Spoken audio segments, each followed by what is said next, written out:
What most people think insurance is all about. Marami kasi sa atin ang pagkakaintindi natin ng life insurance is mapapakinabangan lang na maiiwan natin kapag namatay tayo. But what it truly offers is pwede na itong gawing educational fund, retirement fund, income continuation for your family, travel fund, hospitalization benefit, disability benefit, critical illness, and of course, yung final expense or funeral expense. So ngayon, of course, dito kasi siya naka-anchor sa ganitong concept, no? Yung mga basic needs natin like food, shelter, and clothing. Saan ba nakadepende yung pagkain, yung bahay, at saka yung clothing ng pamilya? Definitely sa tinatawag na income. And if you are the income generator or tinatawag nating breadwinner technically, so most likely sa'yo nakadepende lahat ng basic needs na to. And try to imagine pag nawala sa picture yung income or yung breadwinner mismo. So what will gonna happen? So try to imagine walang income, anong mangyayari sa food, shelter, and clothing. At ano yung mga factors, ba't mawawala yung income? Ito yung tinatawag natin mga life uncertainties. So the four major life uncertainties are critical illness, accident, disability, and death. At iisa lang naman yung guaranteed dyan na mangyayari, which is yung death. Kasi yung tatlo, hindi naman natin kaagad guaranteed or hindi natin sure kung mangyayari sa atin or hindi. But definitely, mangyari man or hindi, mas maganda na prepared tayo. At dyan pumapasok yung life insurance sa apat na four major life uncertainties na yan para maprotectionan yung income. Kaya nga ang palagi kong sinasabi, income protection. So now, here's the illustration how life insurance secure your future. In this example, gagamitin natin na projection is based sa 30-year-old client na healthy at work not rated with a premium of 5,000 per month at 2.4 million coverage. So, kumuha si client ng 2.4 million na life insurance na 5,000 per month ang binabayaran niya at may kasamang personal accident, critical illness at disability. So, ngayon ipapakita natin kung how it benefit the client or try to imagine if you are the client. So let's say for example on year 1 or first year of contribution sa tag 5,000 per month, so may total kang contribution na 60,000 pesos. So tuloy-tuloy yan, year 2 ulit, magbabayad or magko-contribute ulit ng 5,000 per month and a total of 60,000 per year. So, from year 1 to year 2, ang total na na-contribute mo ay nasa 120 pesos. And let's say, before papasok ang third year, something happens na accident si client. So in this case, pwedeng magkaroon ng claim si client at nasa 200,000 pesos yan.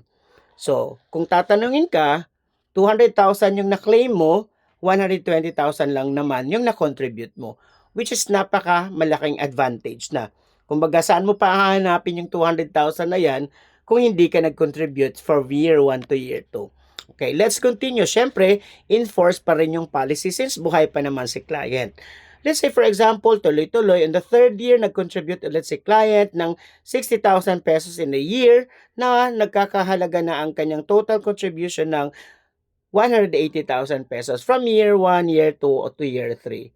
And let's say unfortunately, after year 3, nagkaroon ulit ng uncertainties, life uncertainties, which is a critical illness. Na-diagnose ng critical illness si client, let's say cancer, stroke, heart attack, and so on. So in this case, mas malaki ang pwedeng i-claim ni client sa kanitong example kasi makakapag-claim siya ng 1.5 million pesos. Yes, it's guaranteed at saka cash po yung ibibigay ng insurer. Let's say for example ni ProLife UK, no? So 1.5 million yung na-claim niya plus yung 200,000 yung nakaraan, that's 1.7 million. Magkano lang yung total contribution niya? 180,000 pesos. So ikaw na yung magsasabi kung sa tingin mo nalugi ka doon sa pera mo. So that's how it works. So tuloy-tuloy tayo, enforce pa rin yung policy kasi buo pa rin yung intact pa rin yung 2.4 million ha. Kasi nga, etong mga nakaklaim niya, ito yung mga riders na dinagdag niya upon application ng kanyang life insurance. So tuloy-tuloy tayo on year 4. nag-contribute ulit siya ng 60,000 pesos. So, ang total niya na na-contribute from year 1 to year 4 is nasa 240,000 pesos na. Let's say, for example, there has another unfortunate event na nangyari kay client, na disabled si client, hindi na pwedeng makapagtrabaho, hindi na pwedeng makapag-provide sa family. So, that is why, part pa rin ng kanyang life insurance, makakapag-claim siya ng 1 million pesos out of the life insurance na meron siya.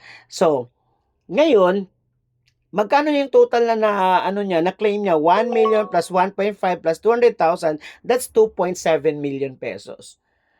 Of course, enforce pa rin yung policy, intact pa rin si 2.4 million na life cover niya kasi nga buhay pa naman si client. Let's say, pagpasok ng pang-limang taon, nag-contribute pa rin siya. Okay, as long as hindi na-lapse yung policy, tuloy-tuloy yung pagbayad, intact pa rin yung 2.4 million na life cover. So, ang total niya na na-contribute from year 1 to year 5 ay 300,000 pesos. Then, unfortunately, pagpasok ng pang-anim na taon, kinuha na si client. So, yung tawag natin na final expense or namatay si client. In this case, hindi na si client yung makakapag-claim. Kasi bakit? Siyempre, wala na siya. Ang makakapag-claim nun, ang kanyang family. So, magkano? Yung life cover na 2.4 million pesos, which is the final claim. Kaya, ang mangyayari niyan is, wait lang. Contract will be terminated. Okay? Pag namatay yung client, automatic mate-terminate yung contract. Ngayon, pag-uusapan natin yung summary ng lahat ng mga benefits na na-claim ni client within a period of 5 years. So, yung example natin, this is just a simulation na sa loob ng 5 taon, no?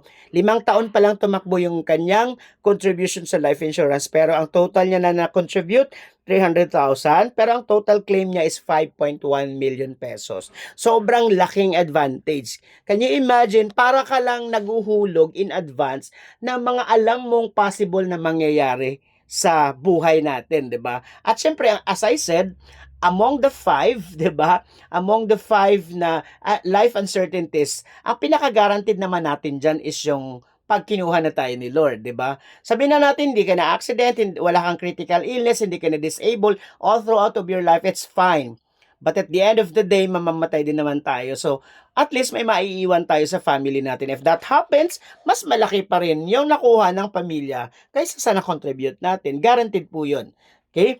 Ngayon, not only that, because in this plan, lalong-lalo na sa panahon ngayon na mayroon ng life insurance plus investment, yung part ng pera na kinocontribute mo taon-taon, napupunta kasi yun sa fund value na kung saan ini-invest yan ng insurer or ni ProLife UK sa mga known na mga funds, okay? Like mutual funds.